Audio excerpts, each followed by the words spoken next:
नमस्कार प्रणाम रउआ सबके स्वागत बा एगो नया वीडियो में। आज की वीडियो में ई जानल जाई कि बुलिश मार्केट कब होला, बेरिश मार्केट कब होला, बुल के मतलब का होला, बेयर के मतलब का होला। ई वीडियो में ई कॉन्सेप्ट की क्लियर करल जाए तो वीडियो बहुत ही इंटरेस्टिंग होके वाला बा। चैनल पर नया बन तो चैनल के सब्सक्राइब कर दी, साथ में वीडियो का लाइक कर दी। अब बुल के मतलब होला कि मार्केट के ऊपर गल। अब बुल के सिंबल हुई सांड।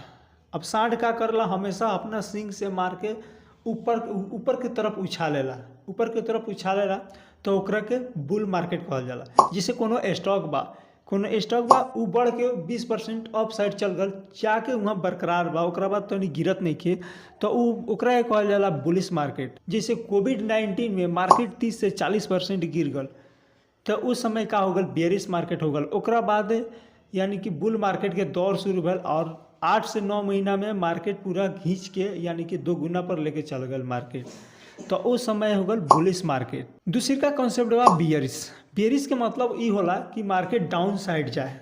अब बियर के सिंबल हुए कि भालू का करला, हमेशा अपना पंजा से मार के नीचे के तरफ मार्केट के खींचेला, यानी नीचे की तरफ गिरावेला। अब कोनो भी स्टॉक हो गल, शेयर हो गल, कुछ भी हो गल, अगर 20% नीचे गिर जाता तो ओकरा के कहल जाला बियरिश मार्केट। नीचे गिरला के बाद वहाँ से और ही गिरत जाता, ओकरा के कहल जाला बियरिश मार्केट। कोविड के समय 30 से 40% जौन गिरा रहे वो समय बेरिश मार्केट रहे। हालांकि कुछ दिन बाद मार्केट अप साइड चल गल, बुलिश मोमेंटम में चल गल, लेकिन बेरिश मार्केट उस समय आए रहे। अब बात कर लो कि हमने की इन्वेस्टमेंट कब शुरू करे के चाहिए, बुलिश मार्केट होके तब या बेरिश मार्केट होके तब। यानी कि मार्केट अप साइड जा रहा बा, अच्छा कंडीशन बा, ग्रोथ करता, उस समय हमने के पैसा लगावे के चाहिए, आकि मार्केट जब गिरता तब पैसा लगावे के चाहिए।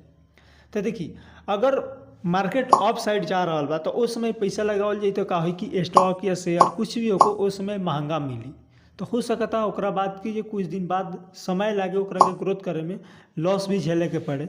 लेकिन अगर मार्केट गिरत हटे, गिरते हुए मार्केट में अगर पैसा लगावत तनी तो आवे वाला दिन में मार्केट ग्रो करी, आ हो सके कि ओमें प्रॉफिट ज़्यादा हुई। काहे कि दुनिया के सबसे महान इन्वेस्टर वॉरेन बफेट के कहावत बा कि सब लोग जब डरल होके तब हमने के मार्केट में पैसा लगावे के चाहिए, यानी कि मार्केट गिरत होके तब।